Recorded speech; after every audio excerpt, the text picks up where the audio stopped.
Casey, thoughts on today's win? Obviously 17-0, but how important was it for your team to get back on the winning end of it before going on a 6-game road trip to Columbus? It's always nice to win on Sundays because you're leaving and gives you a good taste in your mouth going into the next series. But it was just a good win because it was an all-around well-played game by us. I mean, we pitched real well and we swung the bats real well. So it was nice to get one that kind of there's not real a lot of excitement at the end, and so it was good. It was nice to have one of those. Overall thoughts on the team so far after 14 games? I think we came out really strong and enthusiastic, and hit a little lull this weekend. I mean, we moved into first place, and I think we had a little letdown for a couple games there, but we're gonna be good. We're gonna keep working, and we'll keep grinding it out. So it's good. We have a lot of guys that are really positive guys and guys that go out and play hard. So that's always a positive.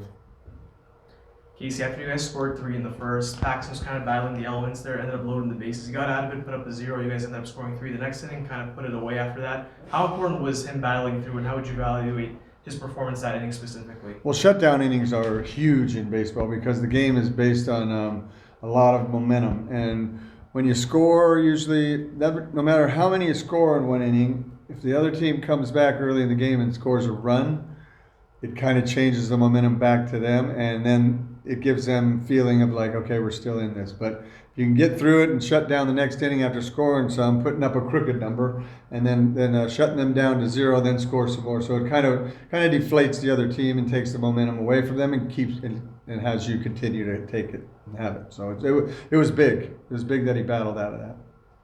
A big thing about the minor leagues right now is that ABS system. Today we saw a lot of it. I want to get your thoughts on it. Yeah, I mean, I think the challenge is good. It makes players make decisions at the plate, and it makes them understand the strike zone and know the strike zone, and you still keep the traditional umpire calling the game. So, he's held accountable. I think if an umpire misses a lot, then he has to look in the mirror and reevaluate how his strike zone. If he misses a couple a game and some go his way, then he's doing a pretty good job. Because it's pretty tough back there, and so I think for me, I think umpires should applaud it. Just to keeps them in check and gets them to understand the strike zone really well, and anybody can challenge at any time, so it's good. And then there's a limit on it, which you can't go on the whole game. So I like that. The ABS is a little tougher. You try and get. Obviously we played a really long game today, but you try and minimize the length of games, and the ABS sometimes makes it go on, and because anything that's borderline is a ball. So it's you don't get pitches as pitchers throw a great pitch and get one on the corner and maybe a little bit off. They don't get those, so it makes it a little longer. It takes it a little longer. Where do you sit on the future of umpires in the electronic system? I would. Like I said, if they adapted a system, I think should be the challenge system, but that's not my call. But I like that. Gotcha. So the element of both, not one or the other. Yeah, I just like the challenge part because the player has to know the strike zone, the catcher has to know the strike zone, and still you're going to get some pitches off the plate because you don't want to challenge and lose challenges on maybe a ball one call or something. So I think I think that's good. I wanted to ask, you've obviously experienced life in the big leagues. What's it like? What's the best part about being a AAA manager? Just the players, and just seeing their either working to get back to the big leagues or realizing their goal of first going to the big leagues, and the pain and the heartache and the work they put in, and then just realizing ultimately when you get that call, that you're finally realizing you're for a lot of them a childhood dream. So that's the best part of it, and we have had great players here that are really easy to work with and guys that want to go out and play. So that's made it a lot easier. So. What about you and your personal attachment to letting somebody know that they got the call? Yeah, I like to mess with them a lot. So I call them in and act like they're getting in trouble, and then they're dumbfounded and they're like, oh, I didn't do anything. And then I tell them, and then they're like, they get a little mad, but they're really happy. So, so it's fun. It's fun for me. That's awesome. Managing in Buffalo, how do you go about managing the elements?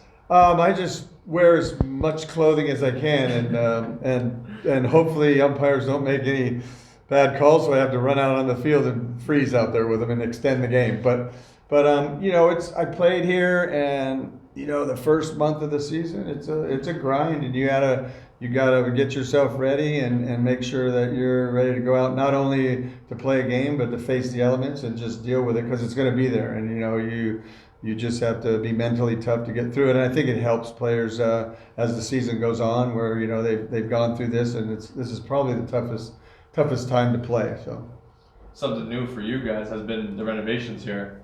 yeah. Have you enjoyed this? How have you enjoyed the renovations? Oh yeah, they have the nicest showers here of anywhere. It's like going through a car wash.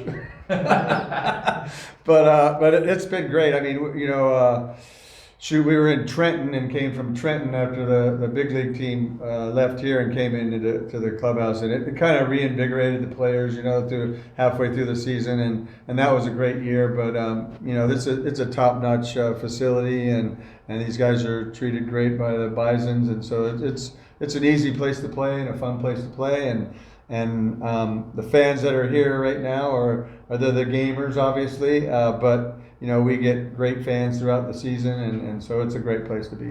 You guys drew a ton of walks today. I'm impressed with the approach of your hitters. It's really good. I mean, the ability to pick pitches to hit, you know, and not chase is if they adapt the ABS system or the challenge system in the major leagues, those type of hitters are going to become a hot commodity, because the ability to understand the strike zone and draw walks and still get good pitches to hit will change a little bit of the player that they look for. I think, you know, they'll still look for guys to do damage, but those guys will be valuable. Would you say that's part of your team's philosophy? Yeah, I mean, we you know, OPS is big to us, you know, Yeah. so damage and getting on base. So I mean, you know, you look at our guys, and if they're getting good pitches to hit and they take their walks, then you know, somebody else comes up and does some damage, and that's how we're going to score runs. You know, we're not going to hit, I don't think, a tremendous amount of home runs. We have some guys capable of doing it, but you know, it's going to be getting on base, hitting doubles, and you know, walking. So if you base it off of your lineup today, your leader in OPS is leading off. Yes, absolutely. That's why he's there. Okay, that's what I was going to say. Is that how you kind of organize the lineup? Yeah, Spencer has, like, you know, he has total command of the strike zone, and he barrels up balls. His swing is you know, gap to gap, and he can hit some home runs. I think he will, as his career goes on, hit more home runs, and that's usually what really good hitters do, is they have a home run jump, you know, as they gain experience and knowledge and pick pitches out to drive.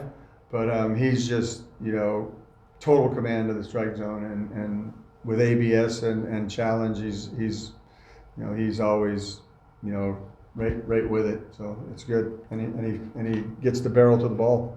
It's hard to pick nits with a guy like that, but if you were, what's something missing from his game, or something that he needs to work on, I should say? And we've talked about it, and it's always, I think, when you have a major league team that is trying to win World Series and that's their objective, as a young player, you have to be able to go up to the big leagues and play good defense, because you know, if you don't get hits, as long as you're playing good defense, you're not hurting the team anyway, Yeah. and you can help them by playing defense. So I stress with our players that your offensive performance is going to be what it is. You know, if you can hit, you'll probably hit. If you know the strike zone, you're going to know the strike zone. But, you know, when you go to the major league level, if you can play defense, you're going to get an opportunity to play. So Especially with the Blue Jays. no, absolutely, because, you know, we have a really quality team, and they're looking to, you know, play the last game of the season and win it. And all about run prevention. For Yes, them. right, and Yeah. so it's huge. Casey, congratulations, 200th win. Oh, thanks. As a Thank fan, you. Buffalo Yeah, manager. I think I was looking in the record books, and I think I only need 2,350 more to tie the guy with the most.